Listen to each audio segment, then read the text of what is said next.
बधाई बाटे गोड़ लागी पहुना, स्वागत ससुरारी में बगोड़ लागी पहुना। गोड़े लगबू खाली गोड़े लगबू, कहियो गले हमारा लगबू की गोड़े लगबू। सर जो आंकड़े मेरे पास है कि आज इस फिल्म में आपका किस तरह का रोल है और आज यहाँ कुछ कोई शूटिंग कर रहे हैं, उस बारे में बताइए सर। सबसे पहले अपने सभी दर्शकों को प्रणाम। मैं आपकी रितु सिंह और इस फिल्म का मैं क्या बोलूँ, बिकॉज जो आर्मी टाइटल है अपने आप में एक बहुत प्राउडी टाइटल है। तो उसमें आप देख रहे हैं getup is just a married women है, न्यूली मैरिड वुमेन है, जो एक आर्मी ऑफिसर की जो वाइफ होती है उसका किरदार में प्ले कर रही हूँ, दिनेश सर के अपोजिट। एंड एक जो घरेलू हाउस वाइफ होती है उसका किरदार, उसका सपोर्ट क्या रहता है, ऑल अबाउट गेटअप यही है।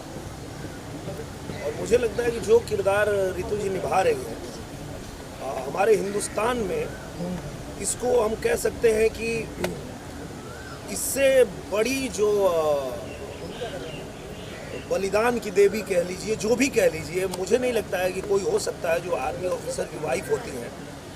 आज हम आप अपने घर से बाहर निकलते हैं तो हमारे घर के जो परिवार के लोग हैं उनको पता है हम शाम को आएंगे, फिर भी वो 50 बार फ़ोन करके और पूछते हैं कि आप कैसे हो, घर अभी आए नहीं, पहुँचे नहीं। आर्मी ऑफिसर की वाइफ का क्या कलेजा होगा, आप सोचिए कि वो बॉर्डर पे जा रहे हैं, पता नहीं जीवित वापस आएंगे कि नहीं, इसके बाद भी उनको भेजती हैं, तो उनका तो जिगरा मानना पड़ेगा और वो किरदार निभा रही हैं रितु जी। सोजी जी, इस